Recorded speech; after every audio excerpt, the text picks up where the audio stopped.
একটা মারাত্মক ঘর থাকে, অষ্টম ঘর। আর এই এইট হাউসকে নিয়ে, এই অষ্টম ঘর নিয়ে, অর্থাৎ জন্মছকের অষ্টম ঘরকে নিয়ে বিভিন্ন জ্যোতিষী বিভিন্ন রকমের আলোচনা করে আসছে বহু বছর ধরে, এবং মানুষকে ভয় দেখিয়ে আসছে, এবং মানুষ ভয় পাচ্ছে, এবং মানুষ ভয় পাবেও। ঘরটা ভয় পাওয়ারই ঘর। কিন্তু আমরা কতজন জানি যে এইট হাউস কখনো কখনো বেনিফিট করে আপনাকে, আবার কখনো কখনো এই এইট হাউস আপনাকে জেলও খাটিয়ে দিতে পারে। ভয়ানক একটা ঘর এইট হাউস, কিন্তু শুধু মরণের ঘর নয়। এইট হাউস কিন্তু অনেক রকম মৃত্যুর ক্ষেত্র। কিভাবে একটু আলোচনা করা যাক। ধরুন, অষ্টম ঘরে কোনো পাপ গ্রহ থাকলে তাকে নিয়ে অনেকের মনে এক প্রকার ভয় কাজ করে, কারণ অষ্টম ঘর মানেই হচ্ছে মৃত্যুর ঘর। এবার এই মৃত্যু কি ধরনের মৃত্যু, এটা হচ্ছে সবচেয়ে বড় প্রশ্ন। মৃত্যু কিন্তু অনেক রকমের মৃত্যু হয়। এই যে আমি একটু আগে বললাম, একটা জেল কানেকশন দিয়ে দেয় হঠাৎ করে, হয়তো একটা নিরপরাধ লোক সে অষ্টম ঘরের প্রভাবের জন্য হয়তো জেল খেটে চলে এলো, তার সামাজিক সম্মানটা কিন্তু চলে গেল, তার সামাজিক সম্মানের মৃত্যু ঘটল। ওয়ান কাইন্ডস অফ মৃত্যু। তার মানসিক সম্মানের মৃত্যু ঘটল, তার মানসিকতার মৃত্যু ঘটল। আবার ঠিক উল্টো দিকে দাঁড়িয়ে এই মানসিকতার মৃত্যুর কিন্তু আরেকটা ডেফিনেশন হয়। ধরুন, অষ্টম ঘরে এমন একজন গ্রহ বসে রয়েছে যে আপনার একজন মানুষের ভেতরে পশু চেতনাকে জাগিয়ে তুলল। পশু বলতে আমি কিন্তু আমাদের গৃহপালিত পশুকে উল্লেখ করছি না, নেকড়ে, হায়না, এই টাইপের পশুদের মতন একটা চেতনা জাগিয়ে তুলল। সো এক্স্যাক্টলি সে একটি অন্যায়, একটা ক্রাইম করে ফেললো। তো তার কি হলো? এটাও একটা মানসিক মৃত্যু, মানসিকতার মৃত্যু হলো। সো অষ্টম ঘর এইভাবে কাজ করে। সামাজিক মৃত্যু, সামাজিক মৃত্যু এটা মৃত্যু নয় যে দেখা গেল একজন ক্রাইম করেছে, তার বাড়িটাকে গিয়ে ভেঙে চুরে তছনছ করে দিল, তার সম্পদের মৃত্যু, তার সম্পদ বা সম্পত্তির ক্ষতি হয়ে গেল। সো এক্স্যাক্টলি মৃত্যু যে শুধুমাত্র একজন ব্যক্তির হবে সেটা নয়, কিন্তু ব্যক্তি চেতনার মৃত্যুটাও কিন্তু মৃত্যু। সামাজিক মৃত্যু, মানসিক মৃত্যু, মানবিক মৃত্যু, নানা রকমের মৃত্যু কিন্তু এই এইট হাউস থেকে রিফ্লেক্টেড হয়। এবং এই এইট হাউসের মধ্যে আরও অনেক কিছুর মৃত্যু থাকে, যেমন অর্থনৈতিক মৃত্যু, আধ্যাত্মিক মৃত্যু। সম্মানের মৃত্যু তো আমি আগেই বলে দিয়েছি।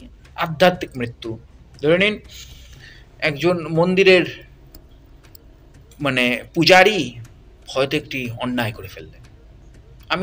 আমরা দেখেছি যে ভারতবর্ষের এমন অনেক সাধু সন্ত আছে যারা ক্রাইম করে জেল খাটছেন বা জেল খেটেছেন।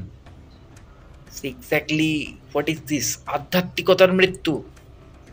মানুষ সাধু সঙ্গকে বা সাধু সন্তের উপর ভরসা চলে গেছে মানুষের, এই সব কারণে।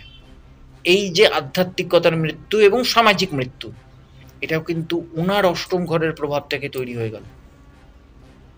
সো এক্স্যাক্টলি এই অনেক রকমের একটা মৃত্যু হয়। সবসময় দেহ ছেড়ে বেরিয়ে যাওয়া মানে মৃত্যু তা নয়। একটা বিষয় আপনাদেরকে খেয়াল রাখতে হবে যে অষ্টম ঘর সাপেক্ষে আপনার লগ্ন হলো ষষ্ঠ ঘর। যদি আমরা অষ্টম ঘরকে ধরি, তাহলে যদি আমরা অ্যান্টি করি, তাহলে আপনার লগ্ন কি হয়ে যাচ্ছে? তাহলে আপনার লগ্ন হয়ে যাচ্ছে ষষ্ঠ ঘর। আর অষ্টম ঘর আবার দেয় হচ্ছে চেঞ্জ, পরিবর্তন। কখন যে কোন জিনিসটার পরিবর্তন দিয়ে দেবে, আপনার পরিস্থিতির পরিবর্তন দিয়ে দেবে, আপনি নিজেও জানেন। সমস্যা যত বেশি অষ্টম ঘরে থাকে, তার থেকেও বেশি থাকে আমাদের অন্তঃস্থলে, আমাদের ভেতরে, আমাদের ভয়, আমাদের চিন্তায়, আমাদের কুচিন্তায়, আমাদের ভয়ের চিন্তায়। তো এক্স্যাক্টলি বারবার আমি বলেছি, আমি মানুষকে এটাই বলার জন্য এই চ্যানেলটা ওপেন করেছি এবং এই ভিডিওসগুলো করি, যে শুধু রেমেডি পড়ে কিছু হবে না, শুধু ভয় পেয়ে কিছু হবে না। নিজেকে পরিবর্তন করতে হবে, নিজেকে পরিবর্তন করতে হবে সর্বাগ্রে। মনে রাখবেন কোনো কিছু এক্সিস্ট করে না লাইফে। যেমন খারাপ সময় এক্সিস্ট করে না, তেমন ভালো সময় এক্সিস্ট করে না। যেমন খারাপ মুহূর্ত চিরকাল থাকে না, তেমন ভালো মুহূর্তও চিরকাল থাকে না। এটাই হচ্ছে অষ্টম ঘর। কখন কি প্রেক্ষাপট পরিবর্তন করে দেবে আপনি নিজেও জানেন না।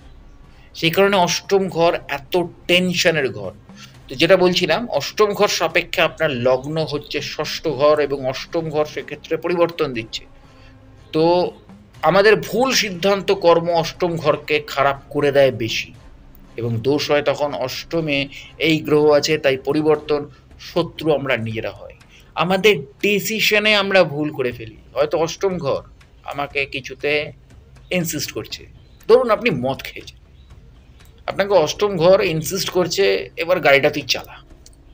আপনার মধ্যে একটা ফর্মুলা 1 ড্রাইভারের চেতনা বোধ জেগে উঠলো, আপনি স্টিয়ারিংয়ে বসলেন, গাড়িটাকে আপনি উড়ালপুর দিয়ে ওড়াচ্ছেন, রীতিমতো ফ্লাই করছেন, বিশাল কিছু করে ফেলছেন আপনি। হট করে গিয়ে একটা জায়গায় ধাক্কা মারলেন, কি হলো? হয় আপনার ক্ষতি হলো, না হলে অন্য কোনো ব্যক্তি যে রাস্তা দিয়ে হাঁটছিল বা রাস্তা দিয়ে বাইকে করে যাচ্ছিল তার ক্ষতি হলো। আপনার গাড়িটা তো গেলই, বা যার গাড়ি চালাচ্ছিলেন সেটা তো গেল। দ্যাটস কল অষ্টম ঘর। আপনাকে ইনসিস্ট করছে, বাট আপনাকে সিদ্ধান্ত নিতে হবে, না ভাই আমি ড্রিঙ্ক করেছি, আমি গাড়ি চালাবো না।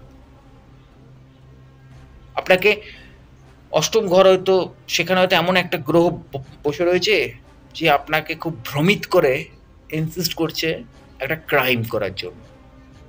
আপনি হয়তো মনে মনে প্ল্যান করলেন, না সবথেকে ক্রিমিনালের সব থেকে বড় মজা হচ্ছে ক্রিমিনালভাবে পৃথিবীতে সে ছাড়া বাকি সবাই বোকা, এবং সে কোনোদিনও ধরা পড়বে না।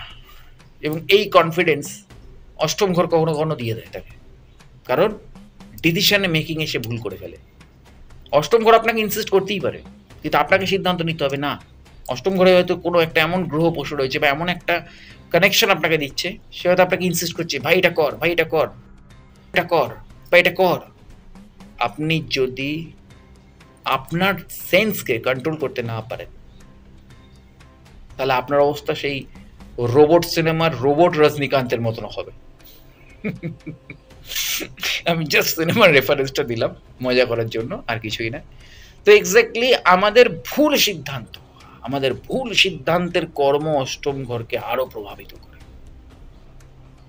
কারণ ওই যে গাড়িটা নিয়ে আপনি অ্যাক্সিডেন্ট করলেন, আপনি যদি বেঁচেও যান, আপনার তো এমনিতেই মারক, আপনি যদি মরে গেলেন তাহলে তো ব্যাপারটা গেল। আর আপনি যদি বেঁচেও যান তাহলে তো আপনাকে জেল খাটতে হবে, কারণ আপনার জন্য হয় গভর্নমেন্টের কোনো জিনিসের ক্ষতি হয়েছে, না হলে কেউ কোনো মানুষ আহত হয়েছে, এবং আপনি তো মদ খেয়ে গাড়ি চালাচ্ছেন, এটা তো একটা ক্রাইম। সো এক্স্যাক্টলি অষ্টম এইভাবে কানেকশন দিতে দিতে যায়। সো একটা বিরাট বড় একটা জিনিস। তো আমাদের সমস্যা হলো আমরা যেমন চাইছি তেমন না হলে আমাদের খারাপ হয়। পরিস্থিতি আমরা বিশ্লেষণ করি না, পরিস্থিতি যে ইঙ্গিত দিচ্ছে তা গ্রহণ করতে চাই না, আর নিজেদের দোষে আমরা অষ্টম ঘরকে খারাপ করে ফেলি। অষ্টম ঘরকে কন্ট্রোল করতে পারি আমরা নিজেরা, আমাদের ভেতরের কলুষতাকে মুক্ত করে। বারবার বলছি, অষ্টম ঘরে কে বসে রয়েছে, কি করছে সে বসে বসে, কতটা বাধা দিচ্ছে, কোথায় কোথায় দৃষ্টি দিচ্ছে, এতটা ভাববেন না। আপনার ভেতরে যখনই কোনো কুচিন্তা আসছে, আপনার ভেতরে যখনই কোনো ক্রাইমের চিন্তা আসছে, আপনার ভেতরে যখনই কোনো এমন কিছু চিন্তা আসছে, সেটাকে কন্ট্রোল করুন। আর একটা মনে রাখবেন, কিছু কিছু জিনিস আমাদের কন্ট্রোলের বাইরে থাকে, যেমন দুর্ঘটনা। কিন্তু মনে রাখবেন, দুর্ঘটনার আগে কিছু কিছু ইন্ডিকেশন আসে, ইন্ডিকেশনটা ধরার চেষ্টা করুন। মনে রাখবেন, এই আহমেদাবাদ প্লেন ক্র্যাশের সময়ও একটি ছেলে দিল্লি থেকে আহমেদাবাদ যখন যাচ্ছিল, প্লেনের ভেতরের কিন্তু ভিডিও লাইভ করেছিল। আর যদি লাইভ নাও করে থাকে, সে কিন্তু ভিডিওসগুলো করেছিল, সে কিন্তু বুঝতে পারছিল ফ্লাইটের প্রবলেম চলছে। সো এক্স্যাক্টলি ইন্ডিকেশন, এই ইন্ডিকেশনটা ধরাটা কিন্তু একটা বিরাট বড় মুন্সিয়ানা। আর এই ইন্ডিকেশন আমাদেরকে কিন্তু ঈশ্বর দিয়ে দেন, এবং আরও অনেক প্ল্যানেট দেন, তার মধ্যে সর্বপ্রথম বৃহস্পতি দেন। কীভাবে দেন সেগুলো নিয়ে আবার বিস্তারিত পরে আলোচনা করব।